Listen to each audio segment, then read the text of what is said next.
Hey, everybody, and welcome to the Praise Podcast. My name is Eric Lyde. Of course, I am joined by, you know it, go ahead, you can say it with me, the one, the only, the co-host above any other co-host, the Brooke Paninsky, and it is 2025. Yeah, it's 2025, and that still makes me feel awkward. It's I don't ever know what to do with my hands. Yeah, when you say that? No, when you. What did you do with your hands? The co-host of all. Oh, thank you. But I thought you were talking about the year 2025. No. Anyways, sorry, but it's 2025. Things is. are rocking and rolling. It is. It's crazy. It is wild to think that. I saw a thing the other day that was like we're closer to 2050 than we are. It was like. To 2000? Well, no. Because that's not really true. No. That math doesn't math. It wasn't 2000. Oh. I don't know. It was something. It was just a number that was like, oh, man, that's kind of surreal. Wild. Yeah, that's kind of. That is but anyways, so hopefully you're having a great and happy new year. First podcast of the year. And, it's like we're coming out of that. Like 2-week stretch where I guess it's really more like a week, but kind of 2 weeks of that like limbo between Christmas and New Year's where nobody knows what day it is, what's going on. You don't know if like other people, like you speak to no one else. You don't know if other people are still alive, if they exist. It's just like this. You hibernate for a minute. Yeah, you're just in your house and. It's so amazing. Yeah, and so we're coming out of that phase of today was really kind of the first official day back to work, really, for a lot of us. And so, that's that. So we're hoping that you're probably back to work, coming out of that phase of life as well, and getting back into the regular things of life. Before we get started, let's just update everybody on all the things they need to know, because somebody might have made the New Year's resolution to start watching or listening the Praise Podcast. Wow. I bet that was a lot of people's. I bet that was no one, but for the one person it might be. There might be one person out there who's like, tell me how I can get more involved with the Praise Podcast family. So you can first and foremost follow us on Instagram. That's a great way. Not very exciting, but we haven't posted anything in weeks.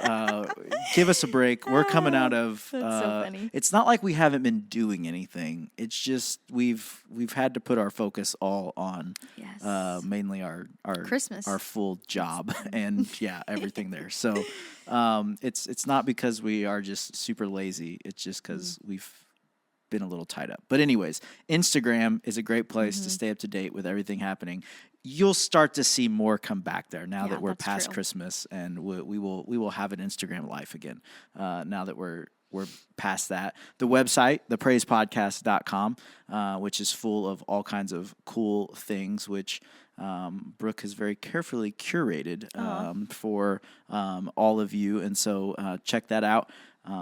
Great resources, our song spotlight list, which we'll get to in a minute, other podcasts we recommend that you listen to, books, the studies, the list goes on. Maybe you're now a real New Year's resolution for a lot of people has probably been read like more books or study more, read more books, get in their Bible more, do some studies. That we can help with. That is probably a realistic. That is a goal of yours we could get behind, really. Yeah. So if that is you, but you're like, I really wish I knew where to start, or I wish I had some things that would actually keep me interested, to actually keep me going on this, then I really would encourage you to go to thepraisepodcast.com, go to our, it's called favorites, right?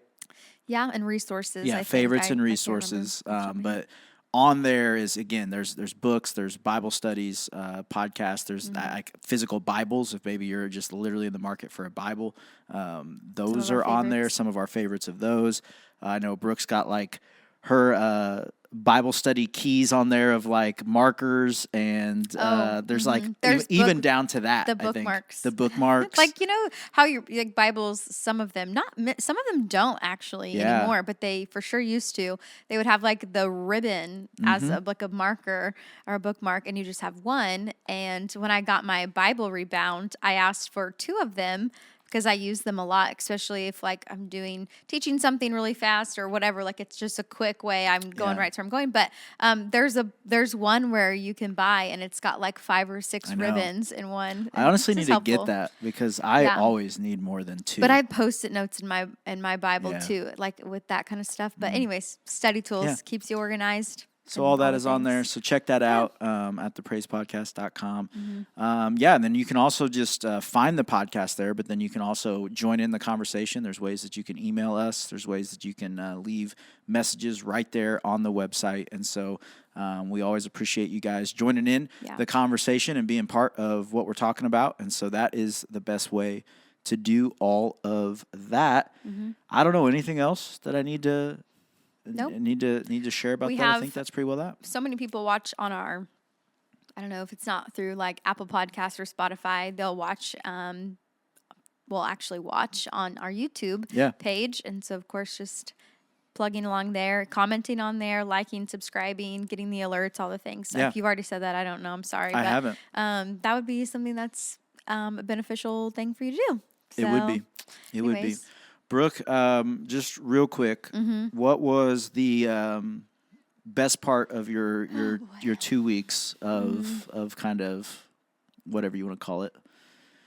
You were sick in there for a little bit, so I know that wasn't fun. But I was. Yeah, it was good to kind of like have a change of pace, and when with my the season of life that I'm in, like you're just needed all the time, from like everyone, just no matter where you're at, like you're just needed. People need you for things or whatever. And so then like, I think to be in a spot where other than just like, if my kids need me, that like, I don't need to be somewhere, or I don't have a meeting, or I don't have to answer questions, or I don't have to, be in charge of anything. Like I could just be and enjoy just time to myself. And, which, I mean, it's part of leadership and I love that. And it's part of the job, which I also appreciate, but to have just like a break from, answering questions and making calls and doing the thing and whatever. It just was nice to relax. I feel like you just say it, like you say a break from you. Like that was, that was really good too. But but it was good. It was good. Just, we had a very slow Christmas, which, and everybody, like has a busy Christmas, especially if you're married with kids. And Hayden, his parents were divorced when he was really, really small. And so like we've got, even more Christmases on his side. And so, just that can be a lot, of a schedule. Like when you are finally done with Christmas at Central and then you're going to doing all your Christmas things and you're running around, it's just so exhausting. Even though we're so thankful to spend time with family, you are so excited just to be home. But like this Christmas, we didn't have that many places to go to, which was really nice because literally Christmas Day, other than an hour we spent with my grandma, we just stayed home. And the kids, we asked them, what was like on their Christmas bucket list, or like what did they want to do for Christmas Day, like all the things. And they just said, we want Christmas pajamas and we want to stay in our pajamas all day and just play and watch movies. And I was like, done and done. And so we went and bought Christmas jammies at Kohl's and they picked out whatever they wanted. And it was just nice to just chill and relax all day long. And we didn't have anywhere to be but an hour of the day. So it was a blessing just to get to kind of rest. It was a change of pace that we needed, and it was really good. Yeah. So it's good. I know not everybody can say that, but I'm very thankful that we could this year. Yeah, our Christmas was very low key as well. The Lord just knew we needed a low key. Yeah, we went to we did woke up, did Christmas at our house with the kids and all that. And then we went to my parents and did that. And that was it. Christmas. Adrian's mom had to work that day. And so her family came later, right? Yeah. Her dad came over for just like an hour Christmas Day night just to hang out, see the kids, etc. But then, so we hosted her family the following weekend. Yeah, which is just different when it's, you had a few days. We had kind of a gap in there. And so that's great. It was nice to not, feel like, because typically it's like you do one in the morning and then you're running to the other at night. And then, it's just a lot. Especially, I mean, Adrian knows. And so, and the family is usually gracious about it, but Christmas Day, is when it all catches up and hits. Because Christmas Eve, you're still kind of running on adrenaline and everything else. And so then it's like Christmas Day is always the day that like you kind of feel like you come down from all that, and it just like you crash. Yeah, you crash. And so I'm usually not a whole lot of good Christmas Day, and so it was nice to chill and do all that. So we've been home projecting a lot. And so that actually it's been good. It's been a lot, but it's been good because it needed to happen. Feels productive too, and you guys enjoy that. It does. So one day it'll be done. Yeah. All right, let's do song spotlight. Okay, let's do it. Do you want to go first? It makes zero difference. Why don't you? Let's see. So kick us off. It took me forever this episode to figure out what song I was going to do. Usually I like come in kind of knowing or. It just doesn't. I knew right away. Decision. You did. And tonight. Usually it's. Or what is it today? Today I was like, what is? Usually I'm the one sitting here scrolling. I know, but I was like, I just don't know where I want to land. But this one is fun. It's a song, and I've said this before, but a song that at first like it was a quick like pass for me, or just like wasn't one that I was like drawn to, and I hate to ever say like I just don't like it. Like I feel kind of bad, but like it was okay, but like there was nothing about it that like kept me, and so I just kind of I don't know, I just wasn't a vibe, and I couldn't figure it out, and so anyways, but the longer, or I guess it's on a playlist of mine, so like it kept coming up, and so then finally I just like listened to it all the way through, and I was like, okay, when you listen to the words, of course we know Brooke's a lyric girl, but when you listen to the lyrics, I was like, okay, this is really cool. And then it would just get stuck in my head, like rhythmically. It was so strange. But then because it was so different, it was stuck in my head. But anyways, it's called No One Like the Lord by Bethel Music and Jen Johnson. And the chorus goes, worthy is the Lamb who was slain and seated on the throne. And there's no one like the Lord. And the elders, creatures bow, giving praise to him and him alone, because there's no one like the Lord. Oh, when we cry, worthy is the Lamb who was slain and seated on the throne. There's no one like the Lord. And all the elders and creatures bow, giving praise to him and him alone, because there's no one like the Lord. I think the reason why I eventually came to enjoy the song was I think the reverence. When I like finally just absorbed it for what it was, there was like this element of reverence. And anytime you can take revelation or like the heavenly gander about it, or just this like, I don't know. And I know you say it a lot, and you really like songs that require us to join in. Like we can't fathom that. Like we can't fathom heaven. We have no idea what it's like other than what the Bible, kind of tells us. But then you're like, but I can't fathom that, because what is an angel with whatever? Like, right. You know what I mean? Like you're like, I don't even understand that. But so, we can't fathom it. But then it's like there's something just wild about doing something here on earth that's happening simultaneously in heaven in a way we can't understand, but that we believe we will experience one day. And so it's just like there's just a depth there that finally just marked me, and then that song just became one that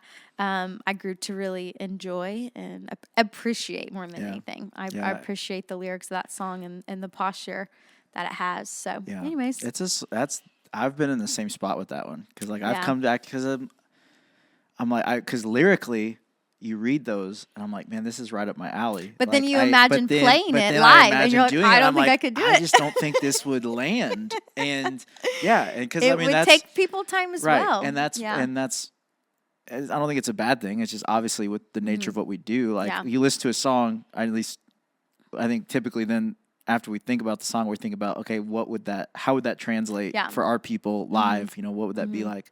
And every time I'll see the Instagram reels of a clip of them doing that song, and I'm like, oh my gosh, that's massive, that's huge, golly, but then I think I don't know, I just don't know how it would, because it is kind of weird. It's not like weird in a sorry, bad way. Jen. That's not what weird we mean. In a bad way. It's when you Christian songs, especially contemporary Christian songs, they are repetitive and they're easy to learn. And it's easy to rhythmically, what's coming. You just feel it, you learn it. It's quick to absorb, and it's predictable. And that's what makes it stick, because you can learn these words with a rhythm that feels familiar or easy to, kind of jump on board with. But then when you have, and we're seeing it a lot in music right now, of just people wanting to try something different. And there's several songs that I'll be like, it sounds like 2 or 3 separate songs and one song. And that's confusing for me, because people who listen know, like, I'm not a musical person, and why I have the job that I do, I have no idea. But like rhythmically, when I had to lead at the altar, I was like, I literally can't do this. And there was another song a long time ago that I felt the same way. I could not figure it out, because it's just not a natural thing for me. So like a song like that. What was that? Goodbye Yesterday, when we were doing that for that camp. That song sent us. It was it's a good song. It's fine. Song. But it's just, that's one that was literally it's unpredictable. It's 3 different songs. It's 3 different songs in one. Song. It's just chaos. The melody and until you know what's you happening. Change constantly. Oh, it's crazy. Yeah. Yeah. But this song reminded me of the same way I felt about that Elevation song, Wind Meets Fire. Yes. It took me a long, and I like both the songs. I think they're both great songs. But like, to do them, I just don't know. I just don't know that it would work, because it is like, especially. And that is not an offense to our band. No. That's not what I mean. No, it's that's not it. We have the best team in the world. Yeah, it's because, a lot of people don't listen to. Yeah. Like, if it's not radio Christian music, there's not a lot of people, at least in our congregation. Like, there's not a lot of people that actually listen to what we would consider to be like worship music. Right. Well, when we would start, we were, almost 4 years ago, it'll be 4 years ago very quickly, I was introduced to Belonging Co. for the first time, and that quickly became a ministry and pastors and a worship team, a ministry that like we not only just respected, but like needed. Like, we needed someone who was doing something that we felt called to do, like almost as like they were modeling it, like they were, and affirming the vision we already had. We saw another church that we were like, wow, like they understand that call, like like that's what we have vision for, and this is the vibe, and this is the whatever, and da-da-da-da-da. And fun fact, I remember the night that we came up with our praise thing, and I would have had, and at that time was not, I didn't know anything about Belonging Company, and we had one of the same like acronyms as they did. Do you remember that? Yep. And then like later on, I just thought, oh my gosh, like to me, I was like, that was crazy, affirming that like our thoughts were the same and we had no idea. But then later on, I'm like, as much as we talk about them, they'd be like, these people came and took some of our acronyms. Like, that's not true. Yeah. But anyways, all I have to say that quickly their worship and songs became like just a staple. I mean, we just loved them, and like lyrically, like sound wise, it was great. It was easy to learn, easy to like, I don't know, to do, but also like you're so huge in like the people in this congregation are going to be singing these words, and that's going to have to mean something. And so, and lyrically, and the posture of so much of what they were writing and putting out at the time was like what we wanted our people's hearts to be. And so we just began to do all sorts of Belonging Co. things, and our people had no idea who Belonging Co. was either. Right. Like, and they probably still don't. Yeah. But to us, then it quickly became and people we work with, and just whatever, like. You just, in Instagram, all the things, you learn about the church and you catch on to their music and whatever. But like so many people, who attend here were like, what is this song? Because they're not going to know it from literally anywhere. Right. The first time they heard it was like, oh, Central does this song, whatever. So anyways, I find that kind of interesting as well. But. So that's, and just with that in mind, you just know, because like, you're like, when you listen to a song and it makes you feel, you're like, I like this.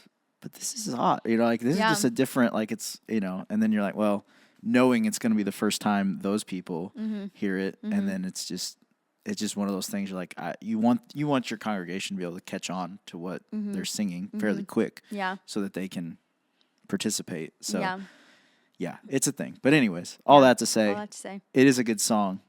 It's just one of those, it is just one of those songs.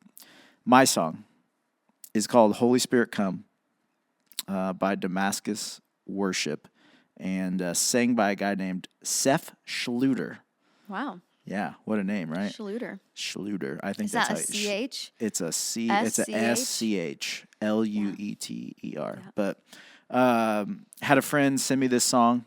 Shout out Josh, and he sent me this, and really, really like it. I was not aware or did not know Damascus Worship, but it kind of sent me down the rabbit hole of listening to some of their stuff. But this verse is what hooked me. So the verse was, "We value your presence more than your power. We're here for the fullness, not just a taste. We want a friendship, not just a feeling, because fire without faith just fades away." And I really liked that line. Fire without faith just fades away. Yeah, that's good. And so anyways, it's a good song. Holy Spirit Come, Damascus Worship. So check that out. You can check out the literal hundreds of other songs that are on our song Spotlight playlist, which, as we mentioned, you can find. It's on Spotify, or you can find it at thepraisepodcast.com. But you can check out those songs. If you are, maybe your New Year's resolution was to start listening to more worship music, and if that was it, then boy, do we have the place for you to start. We've created the whole library for you. You just have to hit play. So hours. Yeah, that's good. Good stuff. All right, so today we're going to talk about culture today. Not like pop culture or like the world culture, but like workplace culture. And it's going to be a conversation spurred on by this was like a reel you saw. I don't remember. It was probably sometime. It was a reel. It for sure was a reel. Yeah, it was either a post and I read it, or it was a reel and I heard it. Yeah. But either way, I was on Instagram. Either way, it was, yeah. Yeah, but I love that. Like something will come up, and if it makes me think about it, then I'm like, oh, like there must be something there. And yeah, I don't even remember word for word what it said, and I hate that I didn't like save it or whatever. But and the funny thing is, I literally thought, oh, like we could podcast about this topic, but because whether you're on, church staff somewhere, or or just like you have a secular job, whatever, even how you like, even if you're like a stay-at-home mom, or just in means of your family, like your family culture, like with the culture within your home, like culture is something that everybody in almost any scenario can experience culture. And so anyways, basically on this thing that I either saw, heard, read, I don't know, it was basically saying how are you contributing to the culture? And in a sense of okay, I'll speak upon being church staff, because that's what this was talking about. And then it's very relatable for us in this conversation. But I think church culture is huge, not only just for your church, if you attend church, but when you're on staff at a church and, it's your 24/7 ministry job, culture's huge, because you have a bunch of people being people, but doing ministry together. And it can be hard sometimes, right? Just like any other job that you have. There's a greater level of accountability because you work at the church, So you're if you work at the church, got to be the church. And there's just this extra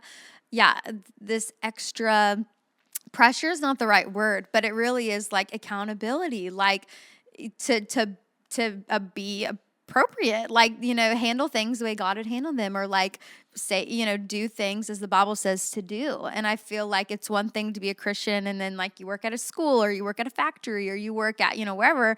And you don't always have the same accountability because it's a secular thing. So the secular, clause would be just, I guess there would be some similar moral compass there. But, there's just another layer when you're a believer and you not only just have, culture standards written on paper because of people, but you've got the Bible and Jesus tells us how to live.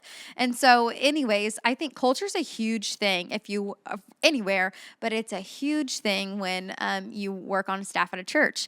And so I think so much of the fruit that can come from the ministry you're a part of,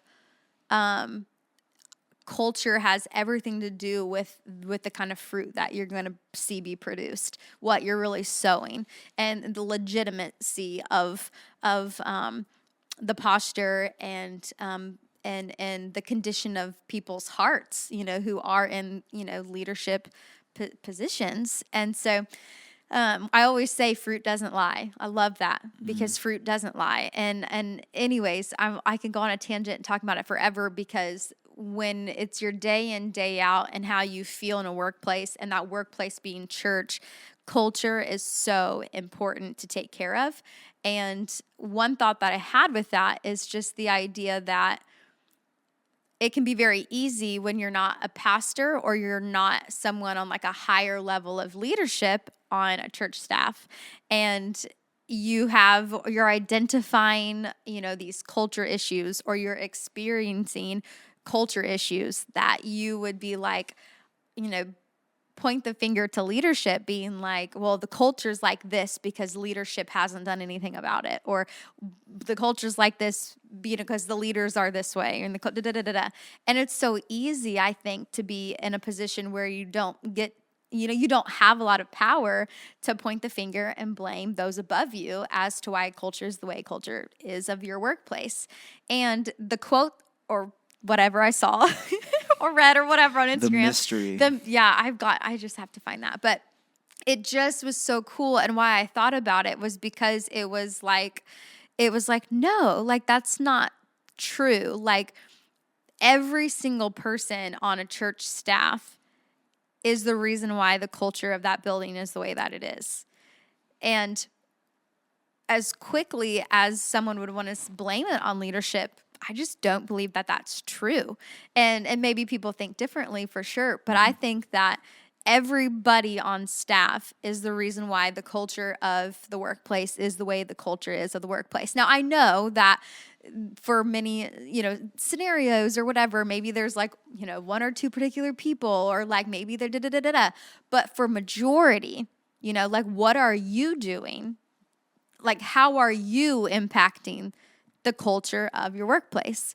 Because if you are,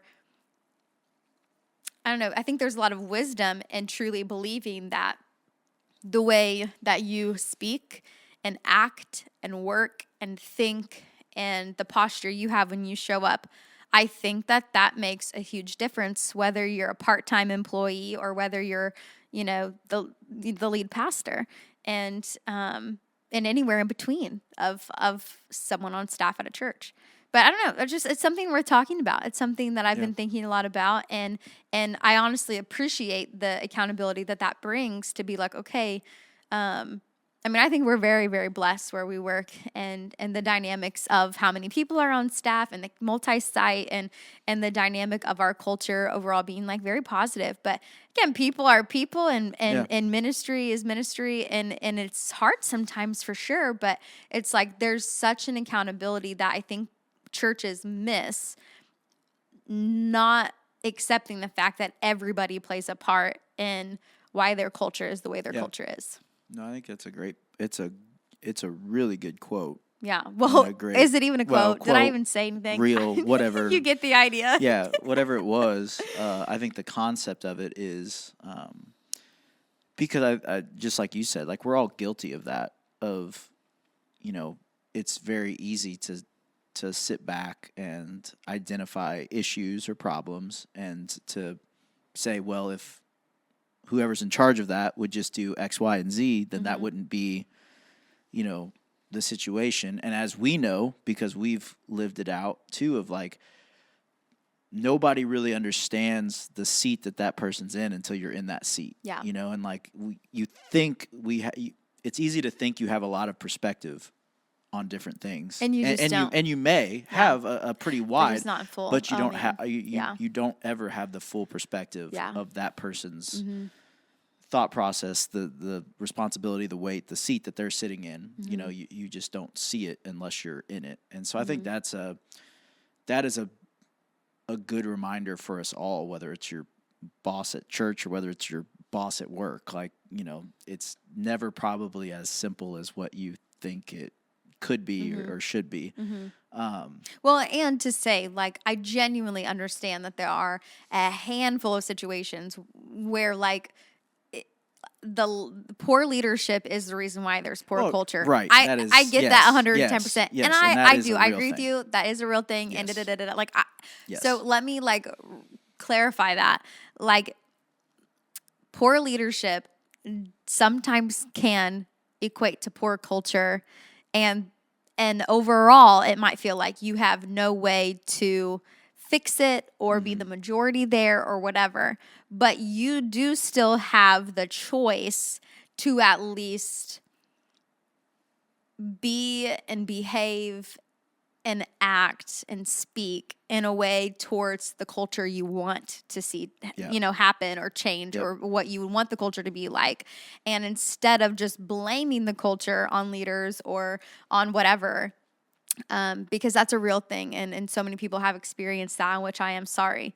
And there is an invitation to, as for your responsibility in that and how you show up to that conversation or to your workplace or whatever, like what you bring to the table, how is that going to shift the culture? Because either way, like just, you know, the odds are like you're not on the same, well, I say that. What do I know? Everybody's different. You know, in our situation, like we're not on the same floor as our executive pastor and our lead pastor. And like, so we only see them, you know, when we need to, or we've got things or whatever. But the majority of the time, like we're just with creative arts, you know what I'm saying? And so many churches are like that. You're not with the leaders, you're with your team. And so it's like, what's your team culture like? So if there's an issue with your team culture, don't blame your leaders above you. And I'm saying what can you do to, you know, like, I don't know, what are you doing or not doing that could be impacting the culture of even just your like department team. And so I guess that's also the challenging, I don't know, the challenge that I'm bringing to the table of like, I'm not saying that poor leadership doesn't equate to poor culture, but I am saying that we all have a responsibility to somehow in some layer or wave of it impact the culture of our spaces. Well, I think part of that too is like, even if you feel like you're at the bottom of the totem pole, like the reality is there's somebody underneath you, you know, like even if you feel like, you know, like just in our context, for example, like, you know, there are people that are, you know, as far as the organizational chart would not be considered in a, you know, high level leadership position, but yet are managing volunteers every weekend. And so it's, you know, I think it's also we can get in that mindset of it's the leader's fault, but then we forget that if we don't do what you're saying of make the choice to still carry out, you know, whether you want to say fight for the culture or be an example of the culture that you want to see, want to create, like you still have you still are responsible for contributing to that culture because there are people underneath you.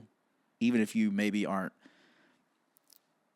contributing to the culture of the entire organization, there are still people looking to you to set a culture. And so I think that's, you know, there's always somebody watching you. And fruit just doesn't lie. Yeah. And so, you know, if you have, you know, like Eric's saying, we've got like 100 volunteers underneath us. And so say like there was a culture problem or like whatever, which praise God, we're blessed to not have to be dealing with that. But, you know, we would have to show up in our department with our individualized team. What would the fruit of our leadership be for the people that we lead on our team? And then even more so for our volunteers. We've got 100 of them. So it's like, what would, you know, what culture are we trying to, you know, create, you know, just with the people that we see on the weekends. And so what does that look like? And so if we're really serious about the tone and tempo and the nature of the culture that we believe to be prosperous and healthy and joyful and fruitful and all of the things, it's like, well, what can we do just with what we've been given to steward to create a positive and godly culture?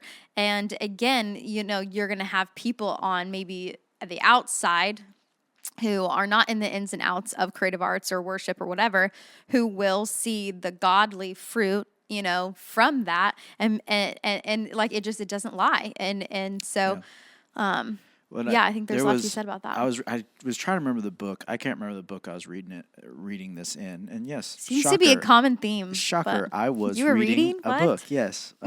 Surprise. But they talked about this, it was this major manufacturing company in China did basically a workplace study on culture. And basically they were trying to figure out what is the amount of people that it takes to either positively or negatively impact, the culture of the workplace. Mm-hmm.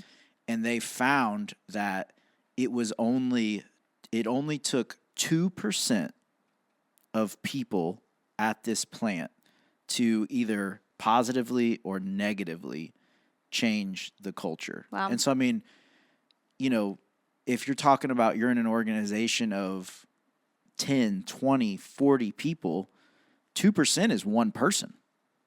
I mean, you're not talking that many people. And so one person has that power, and so you could be that one person, to either A, negatively affect it, but also B, positively affect the culture of what you're in. I just found that really interesting because I think we think of like, oh, it's got to be these big things, but really, I mean, it could be as small as, one person making the decision of like, this is what I think needs to happen, or, what things need to look like, and maybe other people don't see it right now, but I'm going to make the choice that this is how I'm going to carry myself, and let that just kind of spread to other people.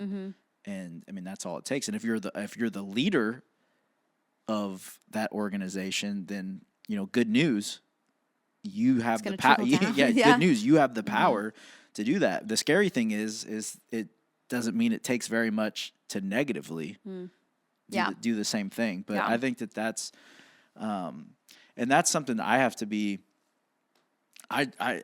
be very careful with, and I fail at it all the time. And I try. I am doing better with this, but watching how I react to things, watching my attitude, watching how I carry myself in certain situations or whatever, because I know that there's people are watching, and they want to know what I'm going to say. They want to know what I'm going to do. They want to know how I'm going to handle it. And a lot of times internally, how I want to handle something is very rarely how I externally, which praise God can, because self-control is fruit of the Spirit. Yeah, yes. And so sometimes that also means that I need to take a minute, and not immediately, because a lot of times my immediate reaction is maybe not the fruitful reaction. And so sometimes I need to compose myself there, but I have to be careful with, if something, because I have seen in the past where if a call comes down from above, that I don't necessarily agree with, or I don't like, or I think is maybe unfair to our people, or whatever it may be, I have lived out and seen how I carry myself through that, how I react to it, how I respond to it, have an impact on the people that are looking to me to know how they should. Yeah, and the reality is, as leaders, whether you consider yourself a leader or not, but you either create it or you allow it. And I remember Hayden's mom talking about that when I was in the world of education for so long. And, that is an atmosphere as a teacher that, can be very catty, very gossipy. Again, very much like you have your super and your principal, but then you have all these departments and you da-da-da-da-da. Like it can be a whole thing. And I'm thankful that, my jobs have been awesome as an educator and hardly had any of that. But there was a particular time I was really young and I did AmeriCorps. I don't know if you've ever heard of it, but I worked for Hayden's mom when I was in college, and she was the superintendent at the time, and there was some drama going on, whatever. And, and she kind of looked at me as like the guest, because here's this 19-year-old girl who's kind of thinking about maybe going into education, and she's getting a real life, taste of what it's like behind the scenes. And I worked in the office in and out. And so like I would hear the conversations with the superintendent, AKA her, or like I'd be in the classrooms and then I might have heard the teachers say whatever about whatever. And so like I did have a unique like fly on the wall perspective with just different scenarios. And again, the perspective or lack thereof, from different positions. But she would always say, like, you either create it or you allow it. And she said, like, if I want the culture of my workplace to be one of respect and of, joy and of, listening and whatever, like, she's just like, I'm in charge of creating that. And she's like, but if I have a culture in my workplace of gossip and slander and pettiness and this, that, and the other, like I'm not addressing it, then I'm allowing it to happen. And so there is this like, contending for godly culture that I think we need to take seriously on every level, in 2025, whether it be, your staff on a church or you are an attendee at a church, or you, again, are in a secular workspace, or again, we're talking about your family culture. Like you are either you are responsible for creating that culture, or if there's a culture happening that is not pleasure, I don't know, like pleasing to you or godly or whatever, like you're allowing it to happen. And so it's when you don't contend for godly culture. And so I think about, if you attend a church somewhere and maybe your church doesn't really prioritize tithing, maybe your church doesn't really prioritize serving, maybe your church isn't a church that seems to be flexible, or you have a lot of naysayers or a lot of complainers, or, when church ends and you eat lunch, you're not talking about what you heard God say or what you prayed about or something the pastor shared that really encouraged you. Instead, you're talking about what music you didn't like and Sally Sue was wearing, whatever, or did you see that guy in the back, or I can't believe the sermon, or, the pastor, did a sermon on that same topic again. We've heard it all before. Or like, like when you come in critiquing and it's just like, you can either sit at that table and contribute it in a way that's godly, or you can sit at that table and allow, people to be ungodly and say these things that create an unhealthy culture for your church. And so it's like, and again, what's really powerful is when you begin to do this, you make yourself known as which culture you are for. And when you make it known that you are for a godly, fruitful culture, then what you participate in and don't participate in, people will recognize. They'll come to you and they'll be like, oh, can you believe that so-and-so and whatever, and that pastor and the worship team and oh, da-da-da-da. And when you allow people to talk like that in front of you and you receive it, and then you're like, oh yeah, that's crazy, and like, yeah, it could have been better, like you just kind of brush it aside or beat around the bush, like that's ungodly, and that is allowing that culture to continue. So then that person knows that you're a safe spot to come to when they have a ungodly complaint, and so then it's like, but when you're someone who would then address that and be like, hey, like I get that, you might disagree with some things, but I really think our posture in this should be, X, Y, and Z. Or I really think if you have, if you feel hurt by that, or if the root of that is whatever, like, why don't you just talk to them about it? And say, instead of being someone who just allows them to act in a way that does not produce good fruit or a positive godly culture, and instead you kind of contend for a godly culture with your own words. Like you don't allow the nonsense. Like that just changes everything. And I've seen the fruit of that. I really have. Like even in conversations with like, even kindly addressing something that you're like, hey, like, let's do this differently, or like, whatever it is, like that person or whatever, like all of a sudden, like they're not coming to you about whatever, or because they know you're just not going to partake in that. And that's a good thing. And so it's like, I almost want to challenge you. Like if you're someone that people find a safe place to land, to complain and to vent in an ungodly way, or that you're just kind of a hand holder or a back patter of someone who is, really wrestling with like ungodly fruit,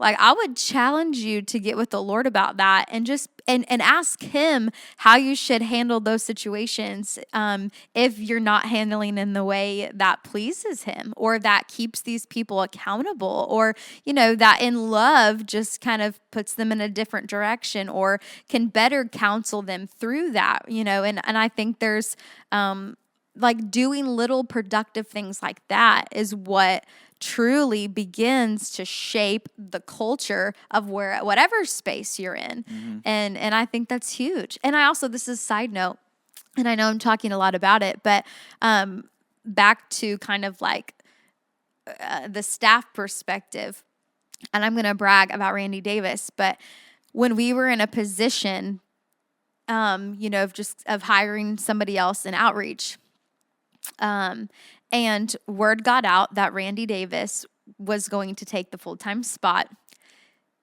The excitement that the staff people, even who weren't on outreach team, like it was our staff as a whole, the excitement that we felt knowing that Randy Davis was going to be a part of our team was so encouraging, because we knew Randy Davis, we knew her work ethic, her heart, the wisdom she carries, the motherliness of her, mm-hmm. like people trust her, and we knew what she would do to the culture and that it would be positive. Just one person, like back to what you're saying, coming on staff and knowing she is who she is and that she's going to bring what she brings, and it is fruitful and it is encouraging and it is incredible and it was needed. And it's like, I mean, just the what it did to our spirits, mm-hmm. of just like, okay, like what a great addition, was huge. And so it's like, what would people say, if you got brought on their team? How would people say that you would be contributing to the culture of their environment by bringing you on board, by who you are, what you stand for, how you act, how you love God, how you love people, how hard you work, how dedicated you are, like how kind you are, how this, how that, whatever, like, because whether you believe it or not, or want to believe it or not, like every single person impacts the culture of wherever they are. And so the accountability becomes not what the leaders allow or don't allow, or what they're doing or not doing. Yeah. It becomes the finger pointing at you. What are you doing to contribute to the culture that you want to have and the space that you're in? Yeah, that's all really good points. Yeah, really I've been thinking a lot about it, Well, and I think, too, there's something like you were saying because I think there's definitely the self-reflection of, am I a person that people come to basically complain? Yeah. Because that probably tells you what you're feeding into, mm-hmm. as well. And I think, as kind of coming from the different perspective of this conversation, like on my part, somebody who is overseeing, staff and volunteers, for me, I have to be very, and kind of like I was talking about, I have to be very careful about, because I'm human, and there are times when I just need to process through as well, yeah. Or I need to work through things. And so, if you are sitting in that spot where you're like, it's not that I want to complain, or it's not that I'm even trying to be negative, I just need to process, or I need to talk through, or get a different perspective, yeah. Maybe somebody who, and so all that being said, it's important to know, and to have people that that, like, okay, this is that spot, like, mm-hmm. that's, Brooke gets a lot of that from me, because I know that this is a spot that I can go, that she has the perspective and viewpoint of what I'm dealing, what I'm trying to figure out and manage, but then also brings a perspective of, of staff, of people that are not in every conversation that I'm in, or doesn't necessarily see everything the same way. But I know that at the end of the day, she understands my heart and understands what I'm trying to work through. And so, that is a spot I can do that and then come out, and she understands that I'm not just sitting in there trying to gossip or complain or whatever, but it's hey, I want to figure this out, or I need a plan, and I need to know how, because clearly this is an issue, or this is a problem that needs addressed. Right. So what is the best way to figure this out? What is the best way to address this? Yeah, but see, you coming in and saying, like, here's the situation, here's how I feel, but here's what I know, trying to find a place to land, and you're trying to find a place to land that's like, again, godly and the most appropriate and the best that you can do or whatever. And that's different than if you were someone coming into my office being like, can you believe they did this? And like, this idea is so much better. Yep. And like, you have nothing but like bitterness, and there's no end goal other than you want to vent to feel better and someone to agree with you that, you were right and they were wrong and whatever. And so it's like the end goal of those conversations is what makes a huge difference of like, are you someone coming in to gossip, or are you someone coming in here to, talk about a problem that's a real issue and to find the best solution that you can. Yeah. And so, whether you're someone who, and that's another point. So not only are you someone that people can land, for whatever, but like Eric also knows he's going to come in my office, share all these things, whatever. And I'm not always going to agree with him, because that's a real thing. Yeah. But also like he knows that end goal in mind is solution, and like, despite what I feel, here's what we know, like my flesh versus my spirit, like, and we can navigate all of that. And because that's healthy and that's the way it should go. Like, we're a team, that's what you do. But like, you're not sitting in one spot sulking, just like trying to be, the ones who are right, or like, and it's never a posture of like, well, I'm unwilling to change. Like, they just whatever, Like, it's so different. So it's like, and he knows that like the feedback I'm going to give him, like, is not going to just like to make him feel better. It's going to be like, okay, at the end of the day, like, I hear you, I see you, but like, whether it hurts your feelings or not, like, this is the direction that I think you should go. And again, still winds up in my office. So it's like, you can be somebody who's a sound-minded counsel, who provides different perspective, who listens when people are upset or frustrated or confused or hurt or whatever. And you're not just partnering with things that are ungodly about the situation, but you're someone who's like, I will affirm, you, and that your feelings are real, and this is hard. I see that. And like, solution. Yeah. And for your health, let's talk about forgiveness, or like whatever. And so, I think that's the important part of, again, that ties into culture, because when situations come, no matter where you work or whatever you're doing, that get hard, or that, are challenging or upsetting or whatever, like, how you solve them, how you approach finding a solution in situations, or how you approach even behaving or handling yourself in those situations, like, that again contributes greatly to culture.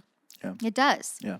And saying all that too is just like, I know that, and not saying anything against any of other of my team, but like, I just know that there are certain conversations that like, it would not be beneficial. It would not be beneficial to them specifically for me to go in and lay all this on them, not because they couldn't necessarily give thoughts or opinions, but I know that if I throw all this out there, it's going to affect the way they view somebody or somebody else. And so I think that's where you just have to know who can handle this conversation, or who can I throw this on and it's not going to affect how they view something or see something, or, and it's just the nature of it. Like, especially like our team specifically, we spend a ton of time together. We're very close.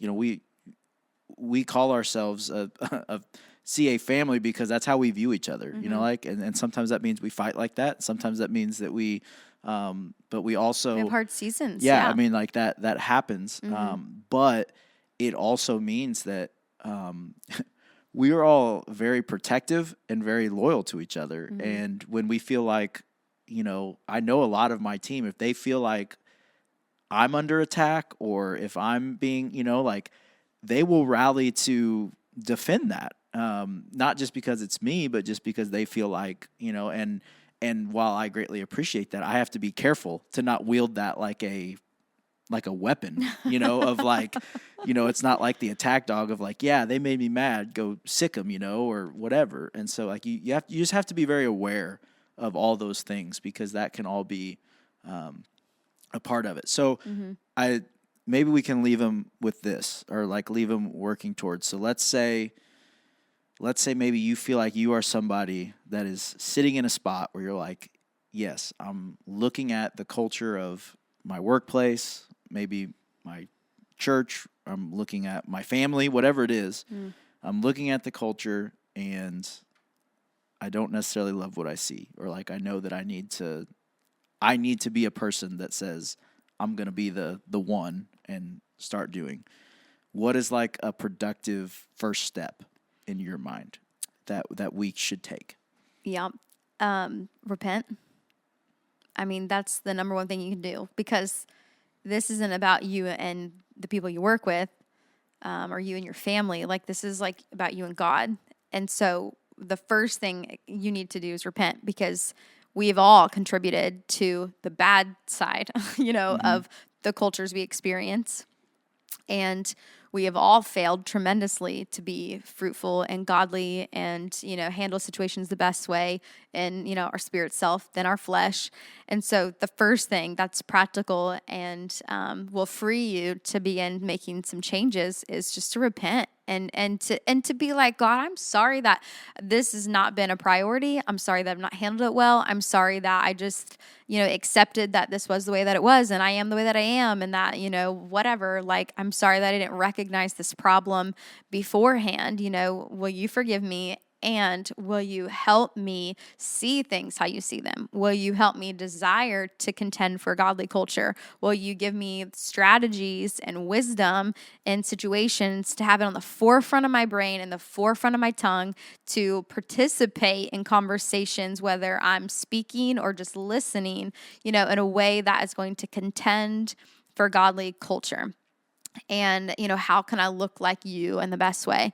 And it has to start with a supernatural overflow and from Him, because we cannot have a godly culture without God. And so if we are ungodly, we're going to have an ungodly culture. You know, that's math we can do. And it's like if you have, again, the intentionality of like, God, I need your help in this, He's going to help you in that. And then because you've invited Him into that space, He's going to show up. And in spaces that God is in, it's godly. And so I think there's a lot of practicality in just repenting and then asking for wisdom and being so intentional about conversations that you partake in and conversations you initiate, even just with your actions, not even your words, how you show up, how you work, what you do, what the, you know, over the top things like, you know, that, again, in strategy, the Lord will give you that you can initiate. You know, get creative, start something new. If there's, you know, a bad aura or like vibe about something, you know, that you guys, you know, do or don't do, whatever. And you're like, no, we need to change that. So then be the one who changes it, you know, and then you're the one speaking life and you're the one speaking joy and you're the one who made the edits to, you know, something to become more positive than it was before. And, you know, like just take, again, strategy from God, like He will give you the creativity to do little things like that. And when you ask Him. So I would say that's like the initial, you know, those are like that's the first spot to kind of land in. And, you know, also just like want to randomly say too, like, even if you're somebody who like we alluded to earlier, like you're not direct leadership over a group of people or whatever. You are still leading people. There are still people that are looking at the way you live your life and looking at the way that you respond to situations. And because then there are people looking at you, you are a leader and an example. And so, and that will overflow and impact people no matter what your position is. And if you are a leader and, if you feel like, oh, I've never really thought about this before, or I've never asked the team below me what they think about the culture, or I've never, I'm not disengaged, but like when you're just not fully in the same area as other people, like you don't have the perspective. So if you're a leader, humble yourself and ask the people that you're in charge of, like, hey, like, what is your perspective about the culture of our workplace? Is there anything that like you need from me? Like, and if they come to you and, if they say something, just, listen, hear them out, whatever, and be humble enough to be like, okay, God, what if that is true? Like, show me, if there's anything in these conversations that I'm having that have some fruit to it, some substance there that I need to take in and do something about or do something with. And I think there's such a then quick return for the people, like the sheep that you lead, when you come being like, hey, what do you think? Or like, hey, like, I'm sorry if I've ever, whatever.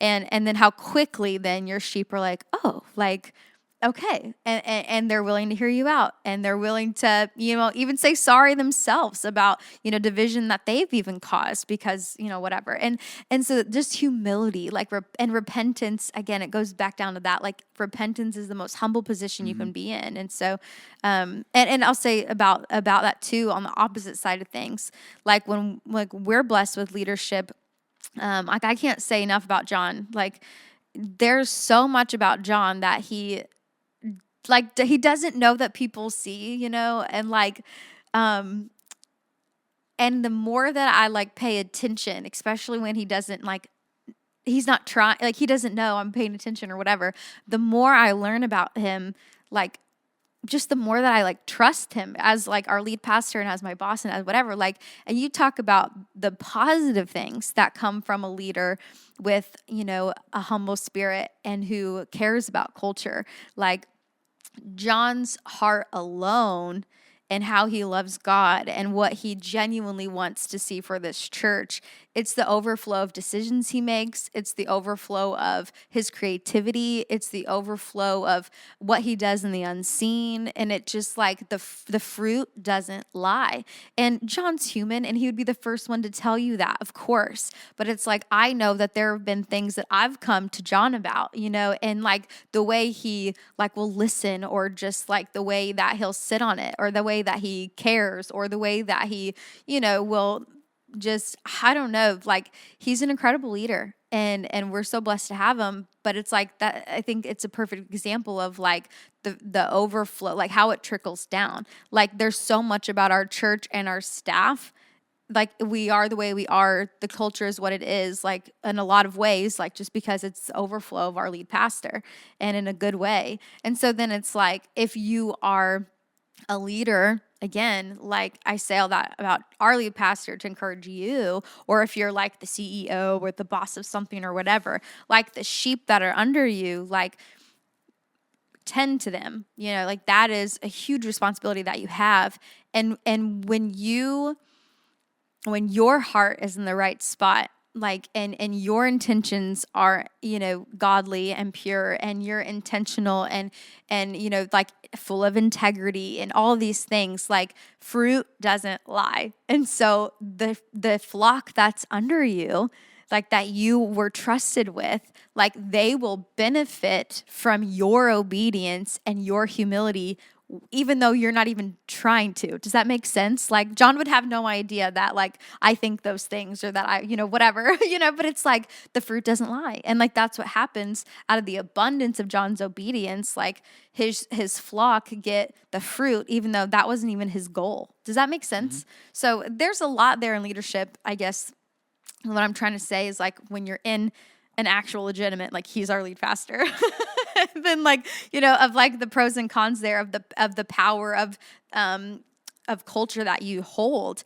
And for those who don't think they're in like a typical leadership position, but people still are following you, like it's the same thing. And sometimes that can like power play each other, but it's like, no, like the concept there is the same. Like whatever you do, whoever's under you, it's going to flow down, whether you're aware of all the fruit that comes from it or not. Yeah. So, okay. Yeah, anyways, sure. I could preach on that for a little longer, but we'll stop. We've been, yeah. This is an episode. It's done. Yeah. No, I think those are all great points. I think the repentance thing is super important. I found myself there a lot in those spots, and I think the humility part is a big, like, that's something you've got to deal with, like the pride that's there. Because I think a lot of times that's where a lot of this roots from, for sure. Of that. And so I think dealing with that and figuring out, because I mean, there's been plenty of times where, and I think the other thing I'd say with that is patience. And like, once you've repented, once you've dealt with the pride, which is a daily thing. That's not a one-time thing. That's a daily thing. But when you deal with that, you find yourself in that humble spot, then it's time to get patient, because a lot of times it's not going to be a quick, immediate thing. Like be patient to let things play out. I mean, there's been several times where we've talked about something, we've looked at, whatever we want to call it, an issue, a problem, whatever, and the words out of our mouths will be like, we know we're not wrong. Like we know that's not prideful. Yeah, well, but it's like when you know what I mean? It's like, we know that we know we're not wrong on this, but we're going to have to let it play out. Yeah. Like and so I think that, like, even though we may know that, we know that in the end, as Brooke's talking about, like fruit, whatever it is, eventually this is going to play itself out. And it will, and sometimes that just means you got to be patient, which is hard for me. And I mean, we're both very much like doers. Let's just get in. If we see it, let's fix it. And then let's move on. And sometimes that's just not the way it needs to be. And sometimes that, sometimes that is what it needs. But sometimes you've just got to be patient and let things play out. And so I think that would be if you don't see a change in 2 days or a week or even a month, don't let that discourage you. Don't let that be like, let you fall back into whatever habits or whatever ways you may have had or been, but just be patient. Yeah. Let things play out. Let them develop. You keep doing and controlling what you can control as it relates to you and your attitude and the way that you respond to things. And at the end of the day, eventually it will, you will start to see a change. People will start to notice. People will start to catch on. Or if fruit don't lie. Yeah. Or if something ugly needs to get rooted out, like it's going to happen. Well, and like situations where I laugh, but like we have literally said, like, we're just not wrong about this. Like we would be like I don't know, for sure you, and it is one of mine, but it is for sure yours. Like discernment is a gift that you have. And when you have the eyes to see something and the Lord kind of points it out, and fruit don't lie. So when it's bad fruit, like it's bad fruit. And so then you're kind of like, red flag, but then again, like, so when you have the eyes to see that, and it's culture is something, if it's on the forefront of your brain, you're paying attention to it. And if someone who's not thinking about culture and they're not paying attention to it, like, it's not gonna, it's not gonna go off for them in the same way like it would for me or you or whatever, if it's something that we've been talking about or, impacted by or whatever. And so it's kind of like, to be like, okay, like, I'm not wrong. Like that's bad fruit. And although it is bad fruit, it's not my lane. Right. But what I can do is, like you said, be patient about it. I can pray into that situation and I can let it be what it needs to be, because we've done that wrong too. We've seen it, but we went out of our lane to try to fix it, or we've been frustrated because we've not been patient or whatever. And like we've then, you have that correction, or you have that kind of discipline. And then the next time something comes around, it's like, okay, this time, like, have discernment. I see the bad fruit there. I see the red flag there. But what I'm going to do this time is, I'm going to pray about it. If I need to say something to somebody, I will, but I'm going to stay in my lane and trust that the Lord, he showed it to us for a reason, so we can intercede and we can pray. And, that's on our radar, but it's like, but it's not ours to like go and try to fix. But again, how will we behave, when we are impacted by the bad fruit? Like how, and I don't even know what that is. I'm just using that as an example. But like, when we're face to face with it, or if it, bucks its head, or if it, whatever, how will we respond? And I think that's, again, part of culture, how you respond in situations like that, how that impacts culture as well. So, well, and you alluded to it a little bit earlier too, but I think if you are, especially if you are overseeing staff, one, give yourself, like Brooke was saying earlier, like it is just important that it doesn't have to be anything formal or anything, but like you need to just go and sit in people's office, even if it's for 5 or 10 minutes, and just simply ask them, how are you doing? What's new? What's going, need help with something, whatever. Just checking in and creating opportunities for if that person maybe has something that they do need to bring up, or they do need to say, or there's something that you're doing that they need you to change, or they need done differently or given differently. We do, we're getting ready to, we'll do our previous year performance reviews. Like if you are leading people and you don't do something like that, then I would highly encourage you. Tell them what that is. If they don't. So if you don't know what that is, basically it's just I've got a sheet of paper that basically is like I don't list everything because I have great people.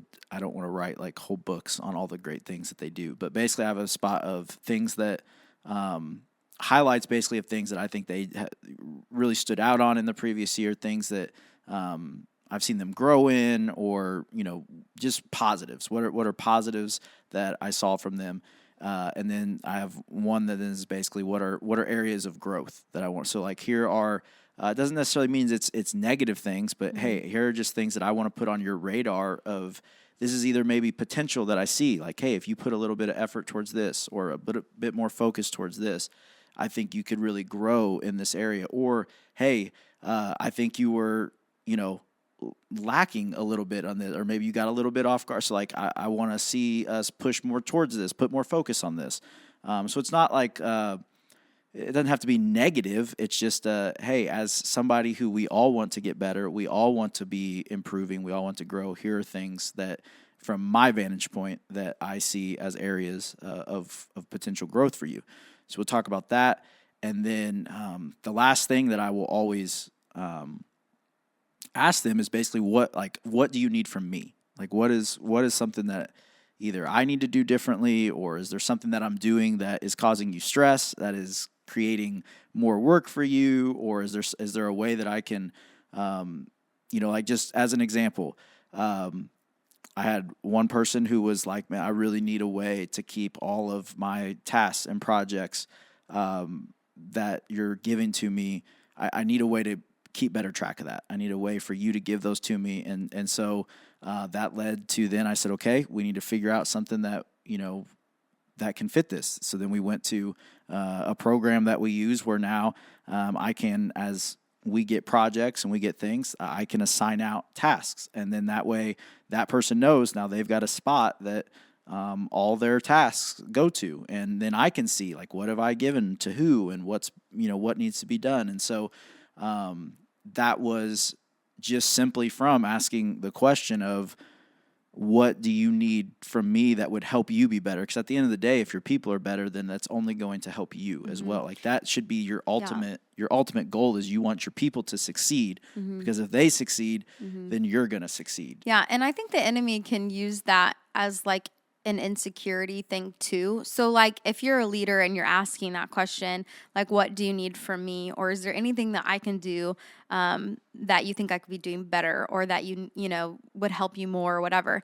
And if they actually answer that question and it's something that caught you off guard, or it almost feels like a jab that you're not doing a good enough job in an area as their boss, and like whatever, like if it starts to hurt, like if it hurts your feelings, like I mean totally I get that, of course, especially when you're someone who's like hardworking and you're trying to stay on top of it and balance 100 things and lead a huge team, and you've got a lot of pressure and you've got a lot of this, and then you've got your teammates being like, yeah, well, I need this and this from you because you don't do that well. And then it's like, no, like don't buy into that. Like this is just clear communication in a way that everybody can get better, and like you're gonna have your people more eager to work with and for you and feel heard and respected and seen by you because you were humble enough and open enough to ask the question as their boss, to be like, what do you need from me? Is there anything that I can do that helps you? So don't be offended by that. Be encouraged by what could come from that. And on the flip side, if you are, if your boss is asking you, hey, like, is there anything that I can do better to help you? Is there anything you need from me? And you have a list in your mind, but then you tell them nothing, like, don't come back to your boss. You know what I'm saying? Like, like answer the question. Like, be bold enough, be, confident enough to be open and be like, hey, like, I do have issues with this or concerns about this, or I'm kind of confused about this, or this is how I feel about that. Like, if they're asking you, take the opportunity to tell them. Don't be the person who then says, your boss asks you that question. You have a list in your head. You say, nope, nothing, everything's fine. You leave their office, go to lunch, and then tell your friend all these things about, the way that your boss should or shouldn't, whatever. And it's just like, no. Like, again, culture. Like, if you do that in a godly, healthy way in that conversation, both of you, that's going to create a positive, healthy, godly culture. But if we enter that conversation and one of the two ends does not hold up their side of the bargain there, you're not going to have that kind of culture. Yeah. And then it's just this reoccurring problem that we're trying to get out of. We're not, so like, be someone who's bold enough and professional enough and honest enough to just be like, hey, like, here's how I feel, and don't be afraid of how they're going to, what they might think of you or what it could come or da-da-da. Like, just be honest and just have those, godly conversations, and the fruit that will come from both sides being in unity on that is going to be so worthwhile than if we continue to have conversations that are just one-sided, and then there continues to be like division and confusion, because the enemy thrives in those situations, and we don't want that. Yeah. So, well, and it's not like I think some people get afraid to ask that question, one, because you're afraid of the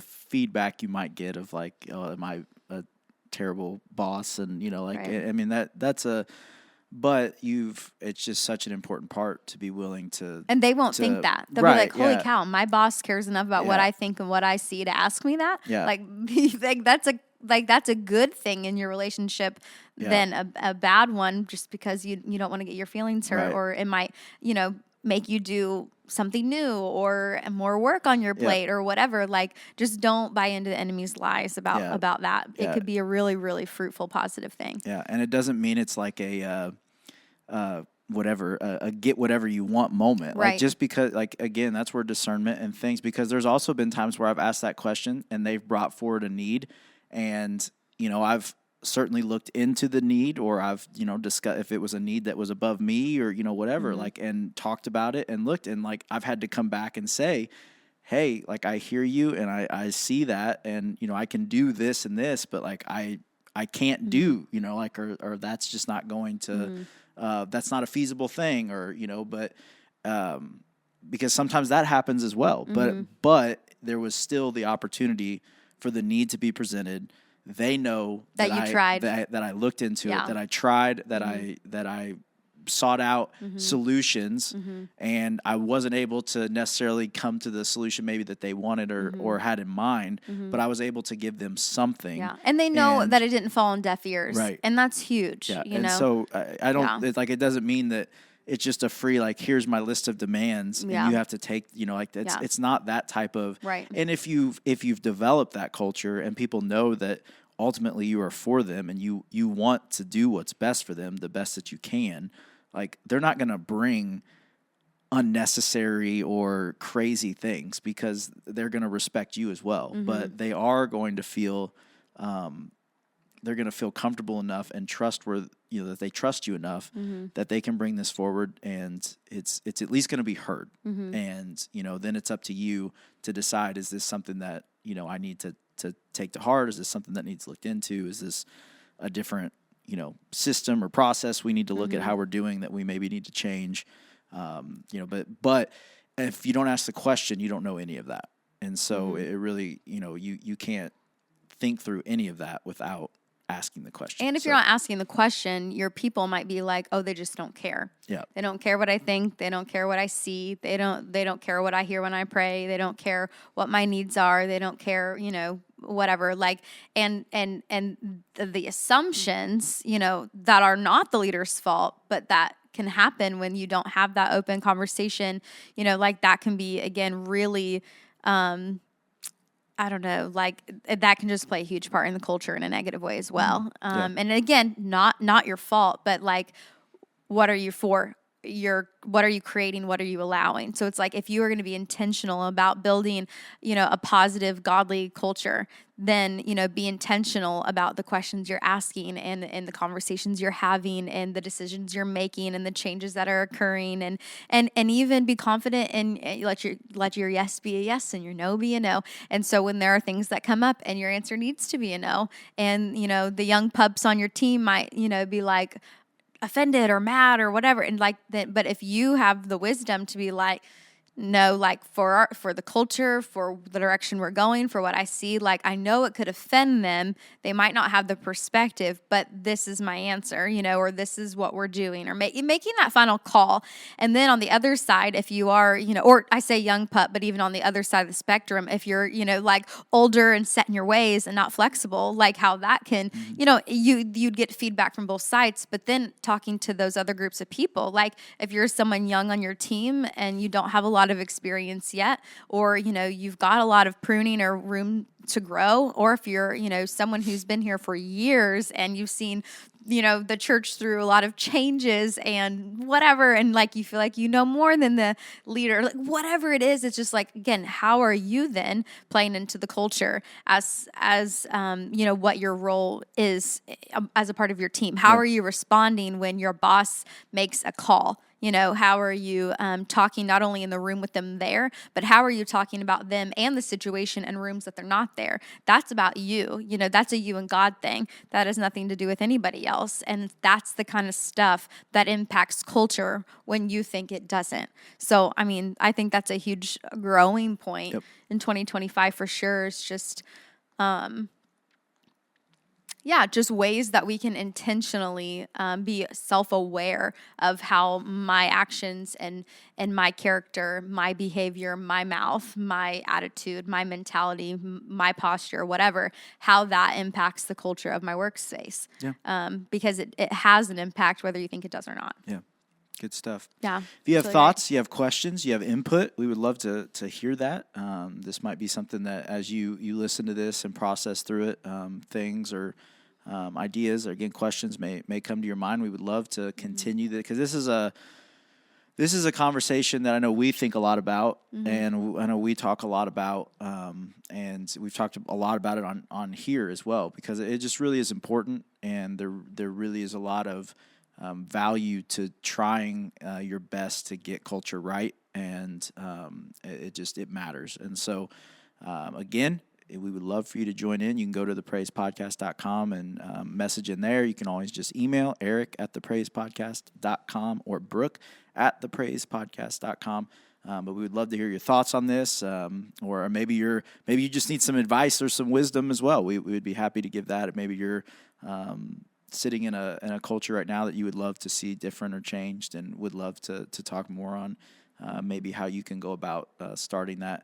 Obviously, Brooke and we gave some good first steps, so at least where to start. But maybe you said, I've done that and I'm still trying to figure out now where to go. Then we would love to chime in or see what we can help you with there. So we appreciate you listening. We appreciate you watching.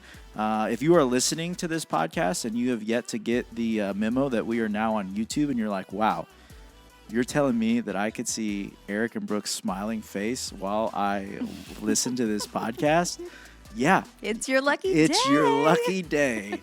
because we're on YouTube now, so you can head over and just search the Praise Podcast on YouTube, and you'll find us. And so, if you want to just keep listening because you're like, I have no desire to look at them while I hear them talk, then you by all means just stay listening. Then, but we are on YouTube, so if you want to make the switch or try that out, you can check us out there. So we appreciate you all listening, watching. We love you all. We hope you have a blessed 2025. Hopefully you're starting off your new year in a great and positive way.